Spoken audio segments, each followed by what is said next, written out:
Dibawakan kepada anda Sembang Santai Master Siri 1 Sistem Nombor.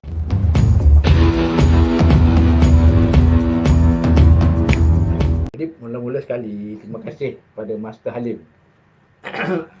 Nama pun Sembang Masters. Tapi ada S. Ada S sebab dua-dua Masters. Ah, Kalau Doctors dia Sembang Doctors, ni Sembang Masters. Master. Kan, okey. So itulah tujuan dia, kita nak lebih berkongsi. Berkongsi dengan ex-student ke ataupun cikgu sekolah ke. Nak kata kita tahu semua, tidak. Ada benda yang kita tahu, kita boleh kongsi. Kita nak kongsi macam mana lebih kepada PCK lah. PCK ni maksudnya Pedagogical Content Knowledge. Kita nak lebihkan macam mana mengajar satu tajuk tu, apa kedalaman tajuk tu, apa masalah dia, misconception yang mungkin timbul. Sekarang yang boleh kita kongsi. Yang kita perlu dapat maklumat tambahan, kita carilah maklumat tambahan. Mungkin selepas bincang di sini mungkin kita pun terangsang untuk baca lebih lagi tentang tajuk itu. Dia akan bawa ke situ lah. Kita harapkan benda ni kalau berhenti kat situ je, dia tak bagus lah kan. Teruskan. Kita cuma tak boleh nak cover semua. Tak boleh nak dapat semua sekali. So itulah tujuan utama dia. Jadi kita ucapkan selamat datanglah kepada kedua-dua.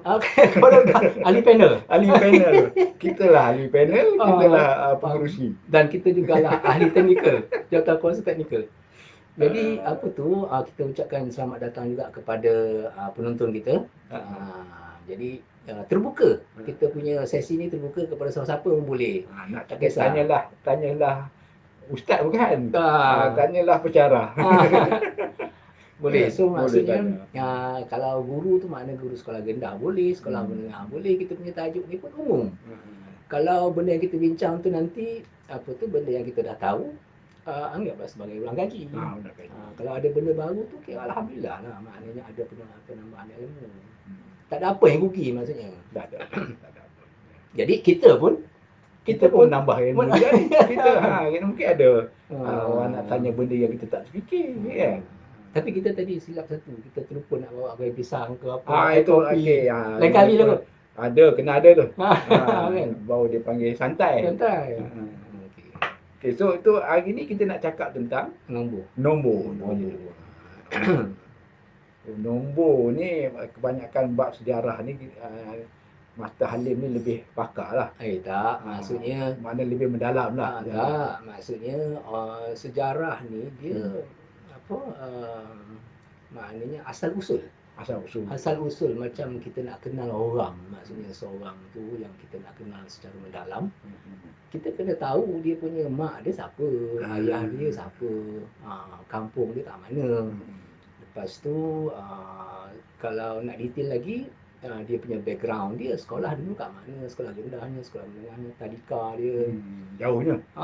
Tadika lah. Tak, maksudnya nak kena detail.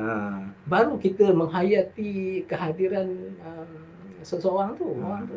Jadi itu penting. Tinggal lagi mungkin kadang kita rasa yang sejarah ni tak berapa signifikan. Tapi sebenarnya penting. Tapi saya pun tak tahu banyak sangat pun. Mana kita tahu kita sembang. Ya. Mana kita inilah apa benda tu. Tak ada kawan-kawan kita.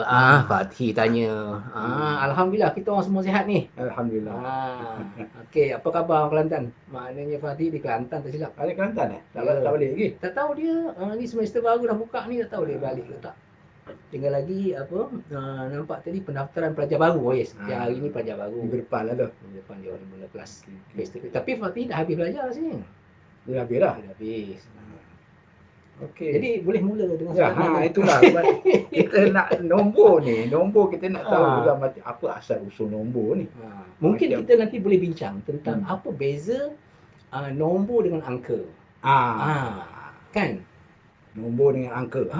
Itu pun satu perkara yang mungkin kalau penonton ada input yang boleh kita kongsikan sama-sama dengan kita. Okey. agak-agak master lah, agak-agak alim lah. Ha. Kita cakap hang aku je Ah, sini. okey. Hang aku je gitu. Ya, pasal itu. So kalau apa ni macam mana cara kita mula mengira ni? Oh, cara kita mengira. Ada tak yang Master boleh kongsi sikit? Cara kita mengira Macam mana boleh Ah. timbulnya 1, 2, 3 tu? Hang punya soalan ni memang luar biasa. Luar biasa. Yang memang salah. Jadi apa tu, nombor ni asal dia kalau kita kaji secara secara lebih detail kan, zaman dulu asalnya orang tak tahu nak tulis nombor tu sebenarnya macam mana. Nombor 1 macam mana, 2 macam mana, nak tulis nombor tu pun datangnya lambat. Ada kat bilik alim. Jadi itu apa, dia punya sebabnya kenapa tamadun manusia yang bermula sejak zaman berzaman ni, dia ada sistem nombor masing-masing. Sistem nombor masing-masing. Kalau kita tengok yang awal lah yang ada, yang kita selalu ada baca dalam buku ni, yang peringkat awal ni macam yang di Babylon, di Mesir, itu memang awal lah ya. Tu dah mula ada simbol lah masa tu. Itu bila dia dah pakai simbol lah. Dah mula simbol. Dah mula abstrak lah. Yes. Tinggal lagi mungkin timbulnya kenapa orang perlu mengira tu. Ialah katakan seorang penternak lah kata, yang mempunyai katakan sebilangan lembu lah kata. Dan dia masa tu dia tak tahu, dia tak ada saya ada 10 ekor lembu, tak ada macam tu. Tinggal lagi dia nak kira. Okey, sama ada dia punya lembu tu cukup ke tak. Mula-mula pagi dia lepaskan lembu tu daripada kandang dia. Dia kena kira. Dan bila petang lembu tu balik, dia pun kena kira semula sama ada lembu yang balik ni cukup ke tak. Cukup tidak. Jadi apa yang dia perlu buat ialah dia tak kira satu lembu, 2 lembu yang keluar daripada kandang dia, 3, 4, 5, dia tak kira sebab sistem nombor tu tak wujud lagi. Tak wujud lagi. Jadi zaman batu lah ni. Zaman batu, zaman Neolithic, apa nama dia? Apologetik. Itu kalau orang sejarah dia tahu. Zaman-zaman itu dipecah-pecahkan kepada ada nama dia masing-masing. Itu kadang-kadang cikgu-cikgu sekolah ni pandai benda-benda macam tu. Kita dah lama tak tu memang lupalah nama-nama tu semua. Jadi dia ambil lah macam apa-apa yang dia ada, mungkin dia gunakan batu ataupun kayu ke lidi ke. Tiap-tiap satu lembu yang keluar daripada kandang tu dia ambil. Satu dia ambil lah keluar kan. Satu lagi. So, dia ada satu kalau dua ekor ada 2 lah. Hang punya marker hang tu. Mana dia? Satu Mana marker hang tadi? That's the only one lah. Tu. Kat mana? Mana? Ada 2. Okay. So contoh sampai 2 je lah. 2 cukup sebab lah. marker dia 2. So dia 2 ni mewakili 2 ekor lembu 2 lah. ekor lembu lah. Dia maknanya tadi lembu dia pun 2 ekor je. Lembu 2 ekor je. Tahun 1 ni. So lembu pun dah keluar 2 ekor. So itu masa keluar. So petang kerang pula bila balik. Bila lembu nak masuk kandang, seekor masuk dia tengok satu. Dia tengok, dia tahu. Bilang lembu dia macam ni. Dia tak kata 2. So tak tahu lagi perkataan untuk 2. 2 tak sebut lah.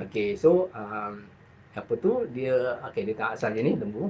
Bila seekor masuk, seekor lagi, maknanya semua lembu dah masuk. Semua dah lembu. Dah cukup lah. Cukup. Kalau kata masuk seekor, tengok apa seekor lagi tak ada. Kemungkinan dimakan oleh serigala.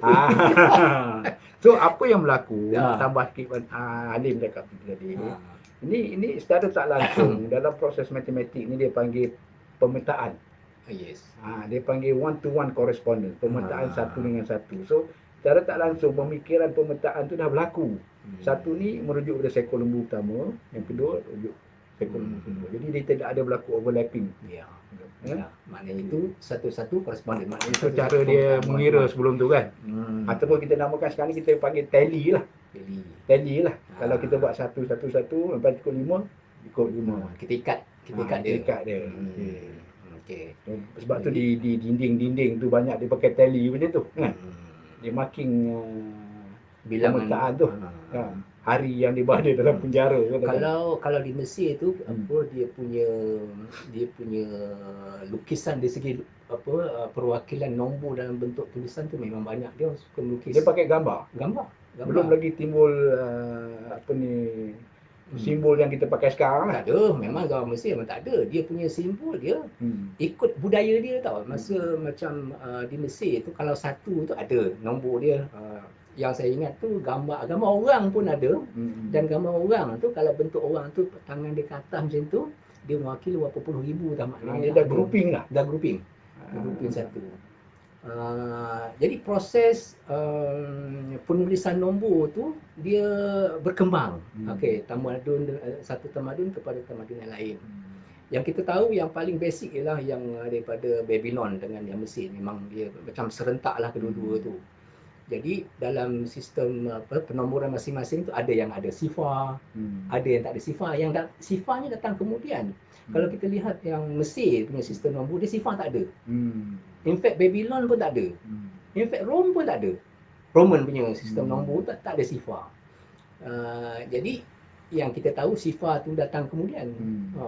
Semasa yang kita kata yang Al-Khwarizmi tu, dia membina sistem yang dipanggil sebagai Hindu-Arabic.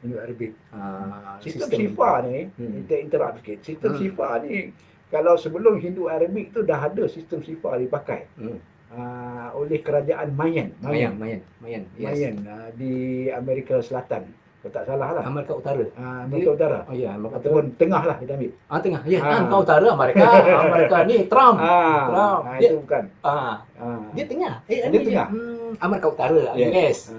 Kemudian yang bawah tu Amerika Selatan, Brazil, Venezuela semua. Yang tengahnya apa negara? Honduras. Ada Panama, ada Nicaragua. Yes. So belah-belah situlah. Maya. Okay. So tamadun ni dia menggunakan sifar. Tapi sifar dia ni tidak menunjukkan apa signifikan sangat. Sebab dia kadang-kadang sifar ni guna dia adalah untuk tunjukkan position nombor tu. Sebab tiap nombor tu nanti dia mewakili nilai tertentu. Kan, nilai tertentu. Tapi dalam zaman Mayan tu, misalnya dia cakap lebih pada konteks. Konteks maksudnya kalau dia kata 7, dia tak tulis 70 lah. 7 tu maksudnya kita tahu 7 tu mungkin kalau dia kata merujuk pada anak dia, dia kata 7 anak, okey, logik lah. Dia faham lah. Tapi kalau 70 anak tak logik. Jadi walaupun sifar tak diguna pakai di situ. Okey, bila sebut 7 tu faham lah. Faham dah. Saya ada 7 orang anak. Maksudnya bukan 70 Bukan lah. 70, bukan 700. Tapi bila tulis 70 dengan 700 dengan 7 sama je. Sama je. Ini Maya punya. Maya punya. Luar biasa. Jadi walaupun dipakai peringkat awal tu, tapi sebab tak bagus sistem tu, tak boleh membezakan 7 dengan 70 tu, nilai dia sama je. So habis macam tu lah. Buat pula puak tu makin lama makin hilang daripada sejarah. So dia hilang dengan sistem tu hilang sekali. Kemudian barulah di yang Hindu tu. Tapi sebelum lepas Maya tu, yang Roman. Ya, yang Roman ni sebenarnya kita masih ada sikit-sikit pakai.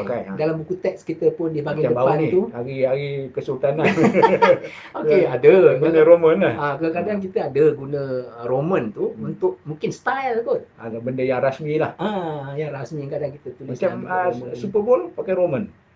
Di US. US. Wah, daripada US. Ya memang.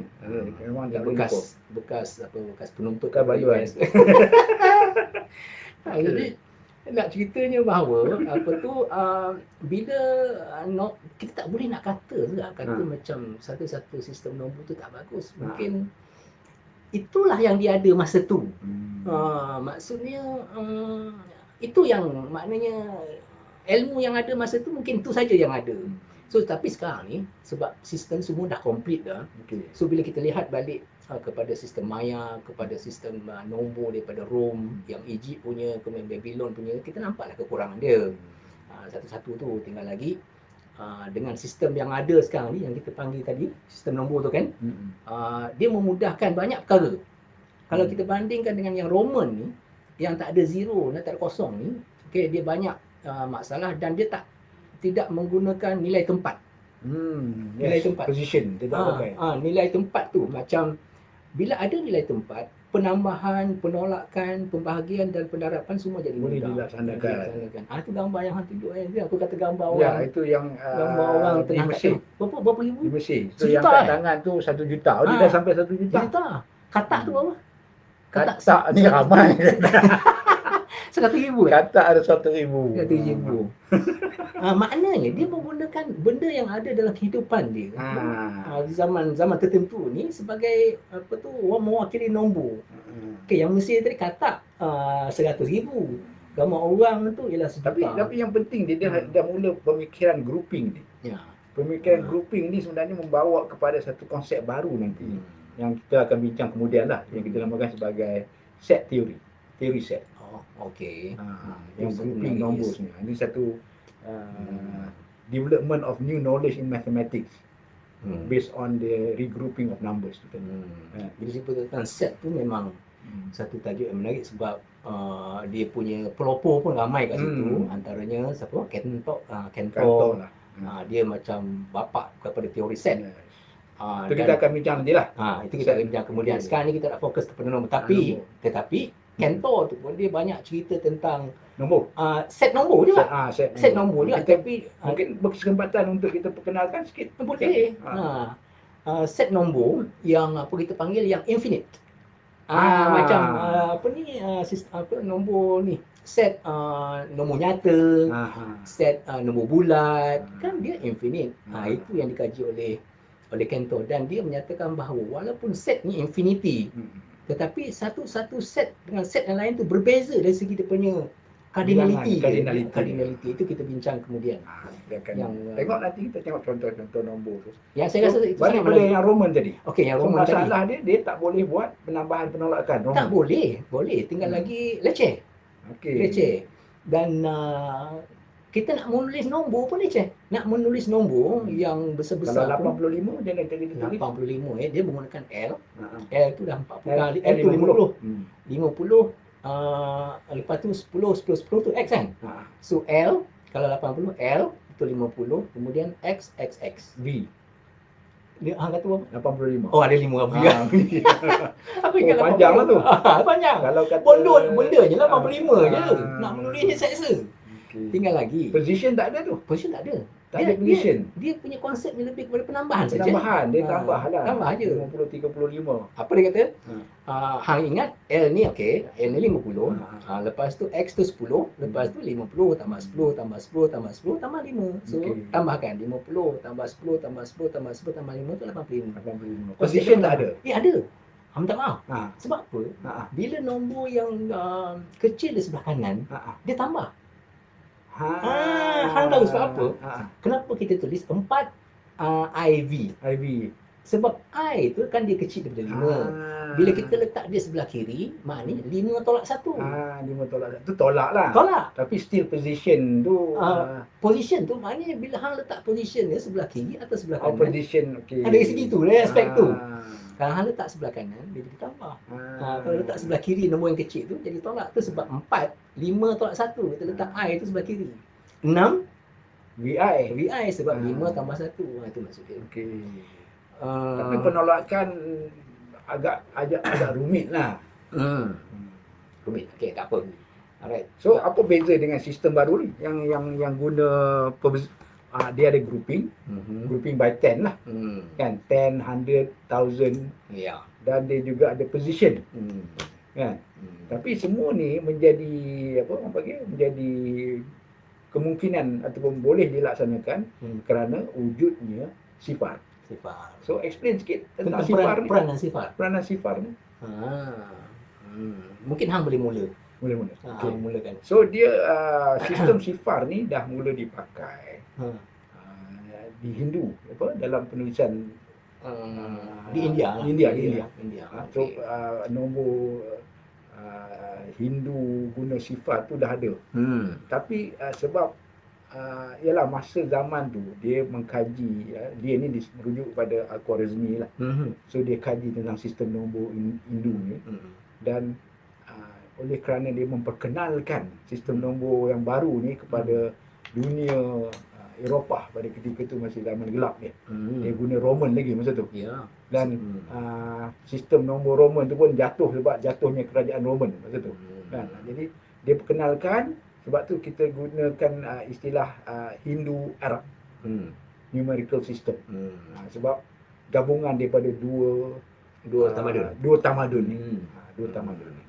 Dan bukan sekadar perkenalkan saja, tapi dia mengembangkan lagi penggunaan sistem nombor Ke dalam algebra ke ni. dalam algebra, ke dalam yes. sebagainya. Jadi menjadikan dengan adanya sistem nombor perpuluhan dan juga position tu tadi, nombor tu berkembang dengan begitu meriah. Ke Eropah dan ke seluruh dunia lah. Meriah. So kita tulis sikitlah tentang sistem nombor yang diguna pakai sekarang. Yang kita katakan sebagai apa? Nombor perpuluhan. Misalnya kalau kita tulis 123. 123.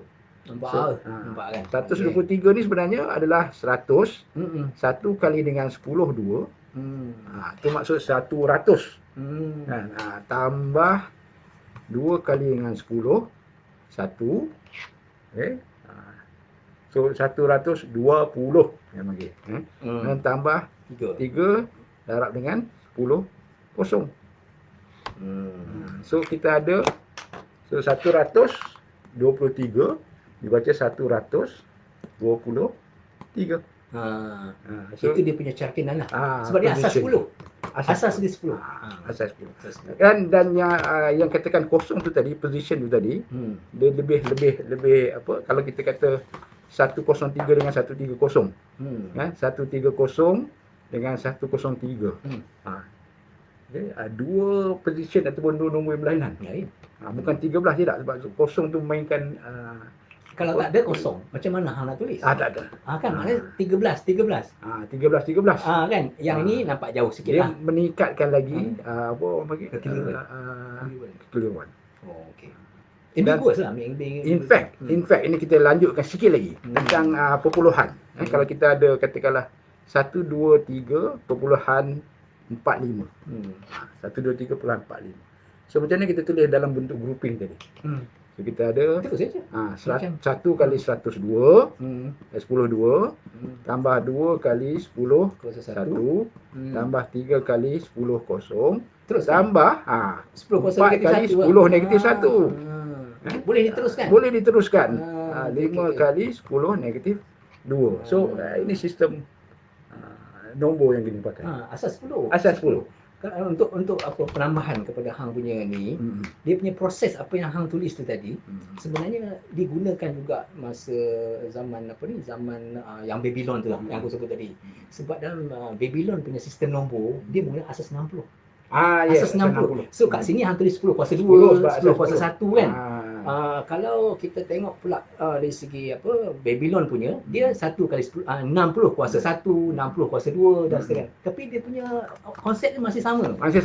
Kalau yang kata apa yang Maya tadi, dia asas 20. Asas 20. Asas 20. So 20 kuasa 1, 20 kuasa 2, 20 kuasa 3 dan sebagainya. Sebab tu dalam teori nombor, kalau kita dapat 1 2 3 4 5, kita tulis itu asas 10. Jadi kita tulis balik macam 10 1 kali 10 kuasa berapa kan. Hang tahu kenapa kita tak tulis 10? Jarang kita tulis jarang. Hang tahu sebab apa kita tak tulis? Sebab kita bukan zaman Babylon. Kita zaman adult long. Sebab no more baby. Sebab kita faham bahawa kita memang nombor kita menggunakan asas 10. Understood lah tu maksudnya. Memang asas 10. Tapi untuk elak kekeliruan kan, katakanlah kita pakai 1 2 3 4 5 6 1 2 3 4 5. Sekarang ni asas 6. Asas 6. Boleh. Dua nombor yang berlainan. Tapi asas berbeza. Asas berlainan. Jadi cuma yang membezakan di situ untuk asas 6, kita akan buat apa? 6 1 2 3 1 2 3 4. So kita ada 1 kali 6 4 tambah 2 kali dan seterusnya 6 3 dan seterusnya. Jadi dengan pemahaman asas 10 tu tadi, kita boleh tukar kepada asas lain. Apa saja asas kita boleh. Maksudnya idea dalam matematik ni gitu tau. Maksudnya bisu. Gitu. Gitu. Okey. Alright. So apa yang saya nak sebut tadi ialah matematik ni dia bermula dengan satu benda, dia fokus kepada tu, kemudian bergantung kepada kita untuk extend. Yes. Maknanya kita generalizekan, kita umumkan apa tu konsep itu kepada kalau tadi asas 10. Boleh tak kita tukar kepada asas 6? Boleh je. 5 okey je. Boleh. Asas 23 tak ada masalah. Maknanya once kita dah faham dia punya konsep tu, dengan idea di situ kita boleh gunakan untuk nombor-nombor yang lain. Macam tu maksudnya. A1, A2. Kalau ada persoalan boleh tanya boleh tanya. boleh tanya, tak ada masalah. Kita boleh ada Ya. AN, tolak 1, kosong B. Secara am. Secara umum. Secara am. So AN tu, ini yang kita namakan tadi sebagai digit. AN tu digit. Dan B ni adalah asas dia secara am. So B boleh jadi antara 2 lah kita ambil. B berada di antara 2 hingga boleh tinggi mana pun tak apa kan. Boleh. Asal Sampai 60 pun tak apa. So B the minimum is greater than 2. greater than 2. Satu plate. Greater than 2 up to infinity. The digit depends on the digit will be less than B. The digit will be less than B. Tu kalau asas 10, digitnya sampai 9. Daripada kosong. Daripada kosong. Ya, that's right. So Nombor-nombor yang lain dibina menggunakan yang asas tu tadi. Jadi macam itulah dia punya proses. there's a proof in number theory about this topic. Ya. Representation of numbers. Okey, aku nak elaborate sikit tentang Silakan. nombor ni. Nombor ni sebenarnya dalam kita punya agama. Ada apa-apa nak tanya? Tak ada apa-apa. Fatih tadi respon. Okey, dia kata apa? Sudah habis belajar ni. Fatih kata sekarang sedang buat home tutor. Oh bagus lah ini. Bagus. Pelajar kita punya bekas pelajar kita, dia punya respon dia kata gitu. Dia dah habis belajar, tinggal lagi sekarang ni dia buat home tutor. Very good. Maknanya Jangan home theater dah lah. Jangan home theater saja. Home tutor. Home tutor okey. Kalau kita lihat nombor-nombor je. Sebab hari tajuk kita nombor. Okey, dalam Quran pun ada beberapa nombor yang disebut secara khusus. Misalnya, cuba hang bagi contoh sikit. pertama sekali nombor ganjil. Nombor ganjil. Contoh ni macam 7 lapis langit. Ganjil. Bukan sekadar ganjil, nombor perdana ada. Itu nanti hang cerita. Nanti kita masuk kemudian. Tak, yang saya nak cerita ialah tentang nombor dia terkait dengan beberapa kisah Nabi lah. Okey. Contoh yang pertama ialah cerita tentang Nabi Yusuf.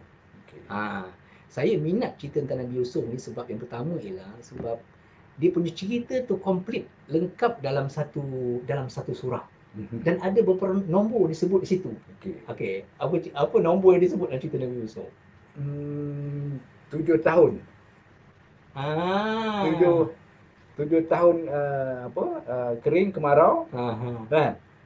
Tolong habiskan. Terus continue. Sebab soalan tadi spontan, tak maaf. Tak bersedia. Okey, yang pertama. Betul. Separuh betul. Yang hebatnya betul. Okey. Jadi apa dia? Yes. Yang pertamanya ialah tentang mimpi Nabi Yusuf masa dia kecil tu. Dia mimpi apa? Dia mimpi. Dan mimpi dia tu dia kata dia melihat 11 biji bintang. Matahari dan bulan. Okey, dalam Quran tu memang sebut 11 kan? 11 Ahadun asyara. Okey. Maknanya 11. So disebut dalam Quran tu. Okey. Kemudian macam hang kata tadi, ceritanya panjang Nabi Yusuf ni kan. Kemudian dia masuk dalam penjara. Lepas tu satu-satunya nabi yang pernah dipenjarakan. Dan satu-satunya nabi yang pernah kena jual. Kan dia bila telah diambil daripada perigi tu kan orang bawa dia ke Mesir. Sampai di Mesir kan dia kena lelong. Dan dia dijual situ. Dia keluarga Zulaikha tu yang beli. Cerita panjang, kita tak yang cerita sampai detail sangat. Tapi yang nak cerita ni ialah tentang 7 tu tadi, yang kata 7 tadi kan. Raja bermimpi. Dia mimpi apa? Dia kata dalam mimpi saya better ni, dia kata dalam mimpi better malam tadi better melihat 7 ekor lembu kurus memakan 7 ekor lembu gemuk. Lembu makan lembu? Iya. Okey. Lembu makan lembu, tak tahulah macam mana dalam mimpi tu kan. Mana memang dahsyat lah tu. Dahsyat. Lembu makan lembu. Lembu makan lembu. Iya.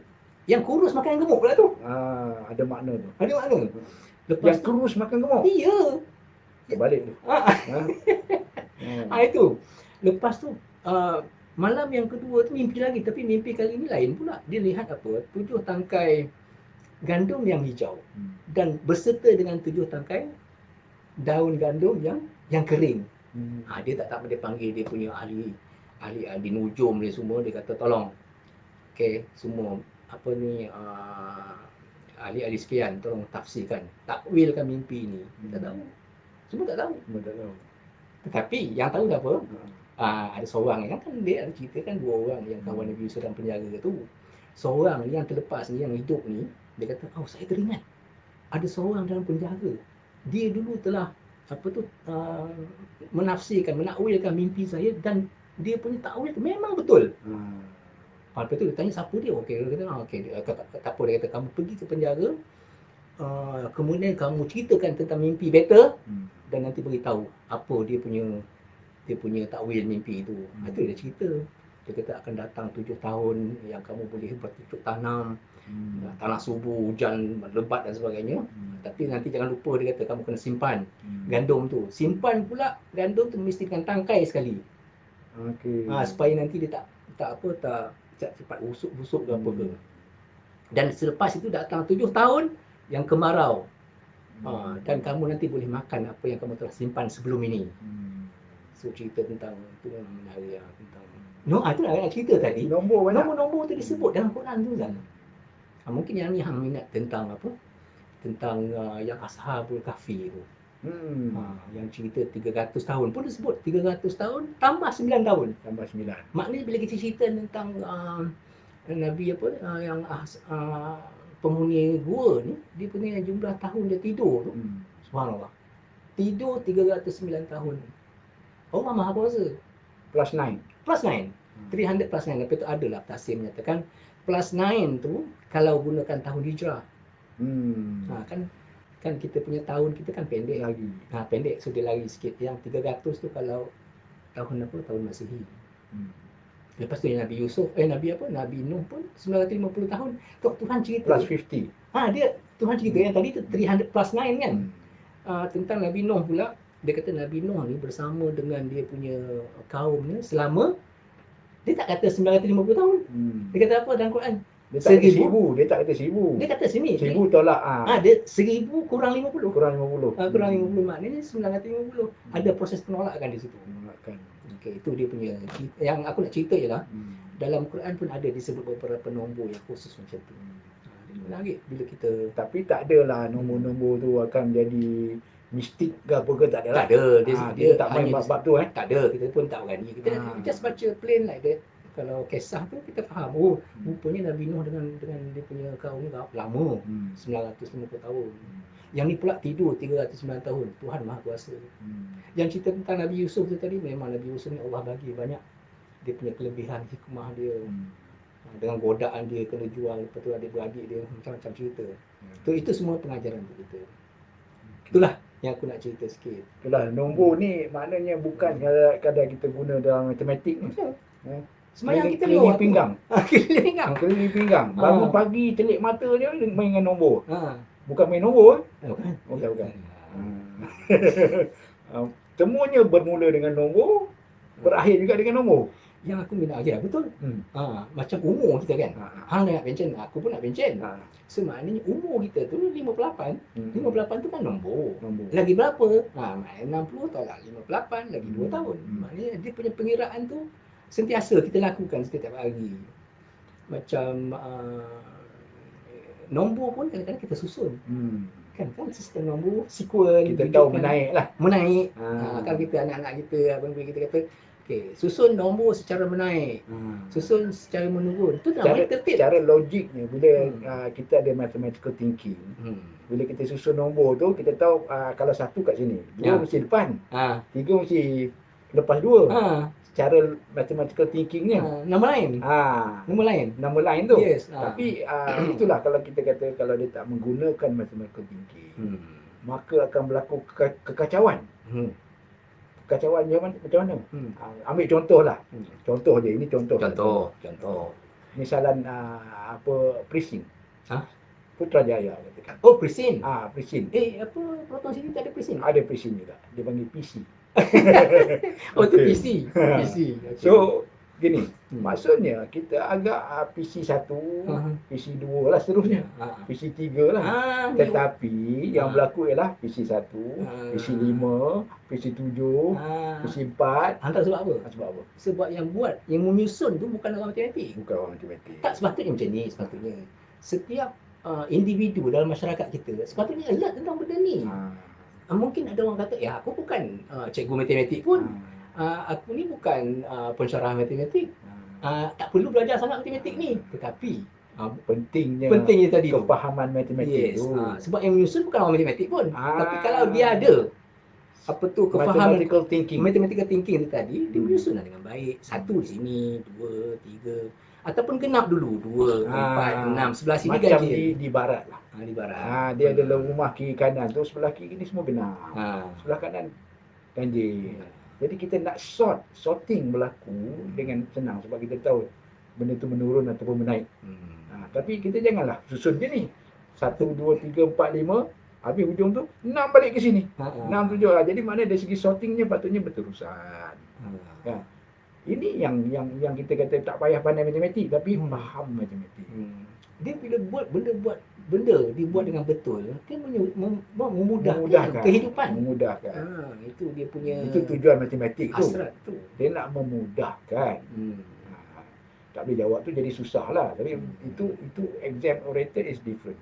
Something else. But in real life, for example, such as numbers, they really helps the society, the way of life, and whatever. Whatever. Ada orang kata, sebab tajuk kita hari ni tentang nombor. Dia kata matematik tu semua tentang nombor je. Itu satu lagi. Tolong explain sikit sebab yang ini ni aku rasa sangat besar dia punya risiko dia bila kefahaman tu tak tepat. Tak tolong sikitlah sebab kita cakap matematik ni bukan untuk orang matematik saja. Matematik ni juga untuk orang yang bukan matematik. Macam adalah kawan-kawan kita yang bukan orang matematik lah, dia kata aku kerja ni tak payah matematik pun, film tak pun. Dah tak pernah guna pun dalam ni. Sebab dia ingat matematik ni siapa pandai kira, dia orang pandai matematik lah. Maknanya main dengan nombor ni sebenarnya orang matematik bukan main dengan nombor. Yang main dengan nombor ni orang main saham. Kamu dah tahu saham? Tak pernah main saham. Tapi orang yang main nombor lah. Orang main nombor itu main ekor. Itu lain lah. Itu lain. Dia lebih kepada yang pertama sekali. Matematik ni adalah berkenaan dengan pemikiran logical thinking. Logical thinking. Reasoning. Apa lagi? Menakul, apa lagi? Membuat keputusan. Itu yang lebihnya matematik tu. Nombor tu adalah sebahagian tu daripada matematik.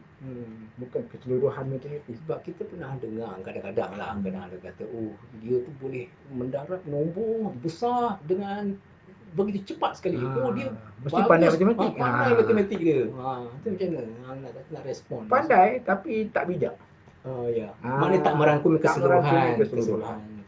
Sebab matematik ni banyak lagi bidang lain. Banyak. Mungkin nanti kita sebutlah. Kemudian dia punya kebaikan tu lebih kepada penggunaan dia. Daripada kita sebut dan kita simpan. Dia tak. Dia lebih kepada bila kita tersedesak, kita ada cara selesaian. Ini kegunaan tu. Mungkin nak boleh cerita sikit tentang set-set nombor yang ada yang kita ada masa lagi ke hari ni? Ada, tengok masa sekarang berapa minit ni? Ada lagi dah 5:41 kan? Hampir sejam. Masa berlalu begitu pantas. Kita janji tadi nak berhenti sampai 5:30 jam je. Setengah jam je. Dia tak ada alarm clock. Tak ada. Jadi macam mana? So, mulalah kita buat kesimpulan yang akan kita bincang. Mungkin tajuk minggu depan kita bincang tentang set.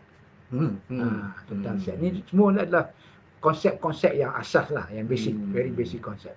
So nombor dalam bentuk set ni sebenarnya ada, kita bermula dengan nombor. Jadi kadang-kadang dia panggil nombor jati ataupun natural numbers. Natural numbers ni lebih kepada counting numbers. Count, kita count 1, 2, 3, 4, dia 1, 2, 3. Dia macam bentuknya discrete, satu persatu. Tapi dia infinitely many, berterusan dan tak pernah habis. Okey, yang pertama.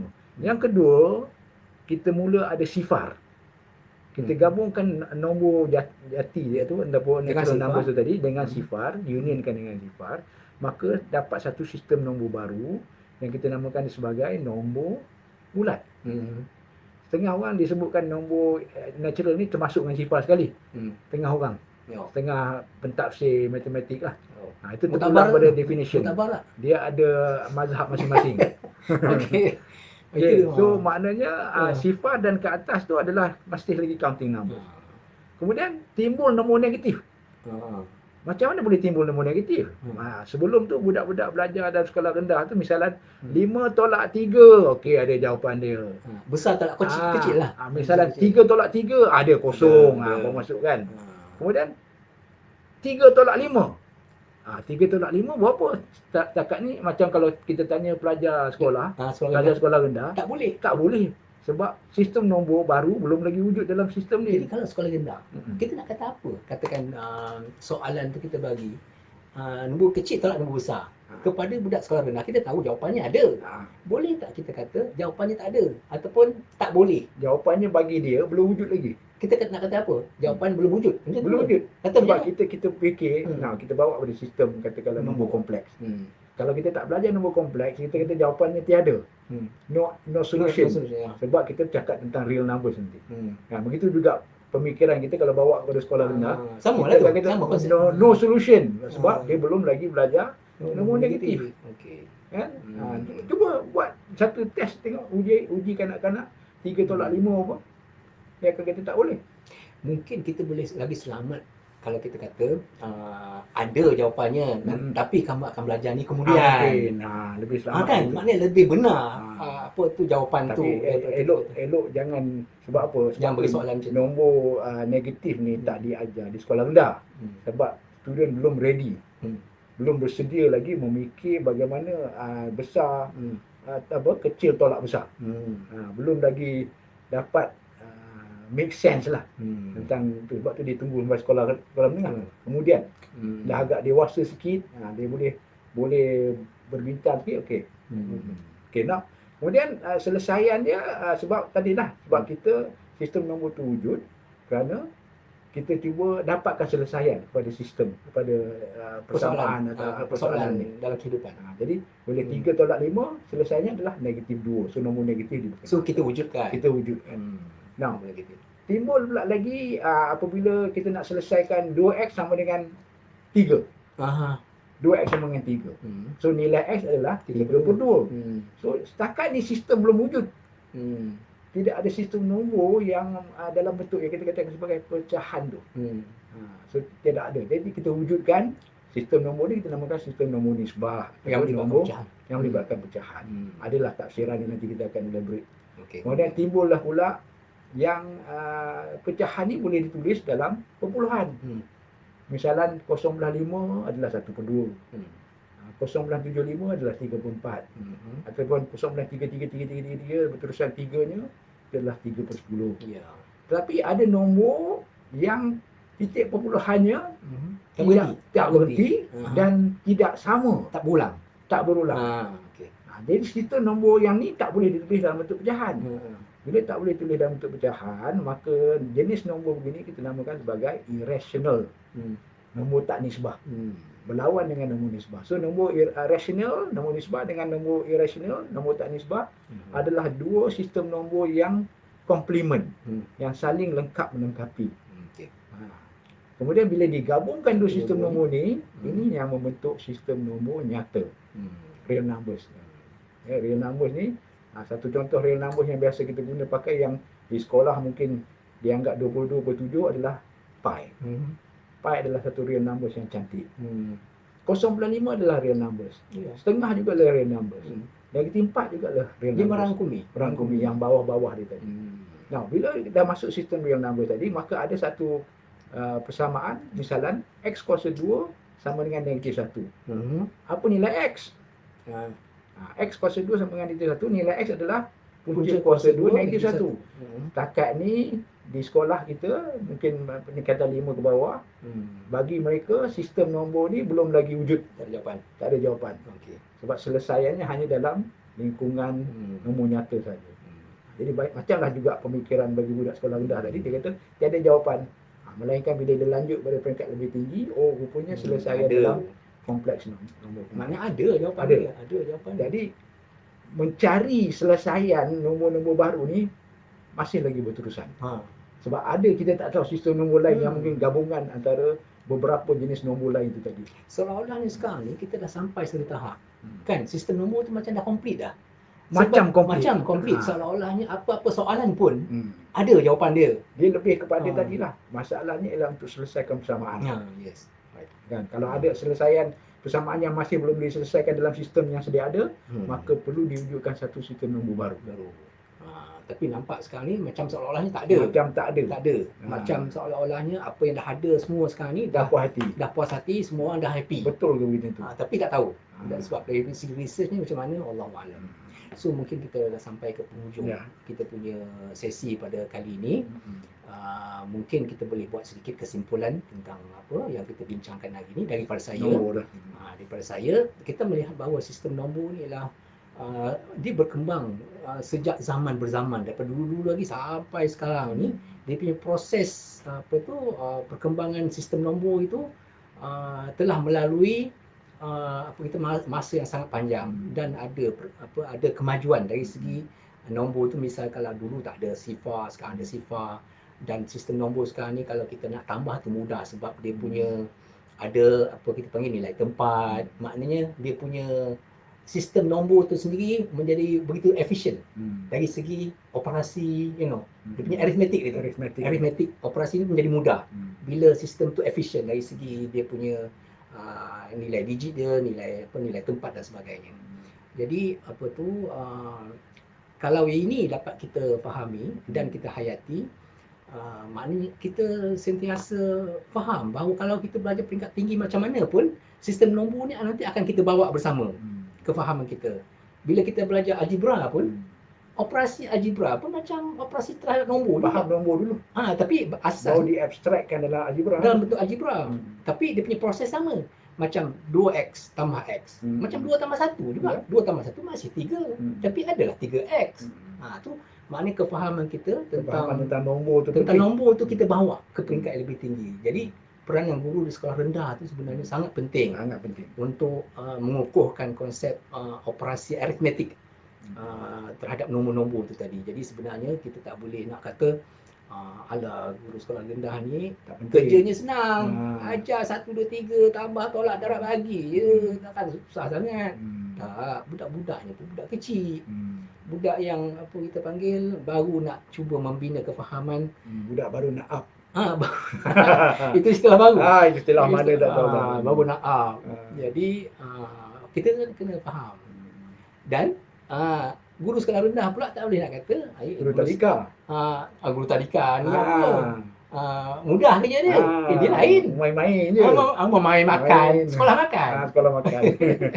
Tetapi di situ pun sebenarnya boleh diterapkan konsep-konsep matematiknya. Konsep matematik peringkat awal, daripada awal. Bandingkan yang mana sikit, banyak. Dia tak adalah payah nombor. Tak payah. Benda-benda tu memang itu asal usul terjadinya nombor daripada peringkat awal dulu. Sebelum dia pergi debat nombor tu dah masuk bahagian simbolik yang kita katakan sebagai semi konkret lah. Jadi mungkin kena tunjuk banyak dengan benda-benda yang konkret. Masih lagi main dengan nombor, tapi dalam bentuk yang boleh dipegang. Dan mungkin tambah sikit dengan kesimpulan tu tadi, mungkin akan datang, kita tak tahu macam mana bentuk nombor akan datang. Adakah masih lagi kita gunakan digit 0 sampai 9, ataupun ada bentuk misalnya 3000 kita tulis 3K, kan? So ada short form tertentu ke? Tanya aku ke? Rasanya sebelum kita pencen masih menggunakan sistem nombor yang sama. Dalam 3 tahun ni dia tak ubah. Itu mungkin dalam masa. Tapi ada yang pakai sistem nombor bar tu, sistem bar yang mana dia scan barang. Tu mana sistem barcode. So lebih kepada apps lah. Apps. Betul.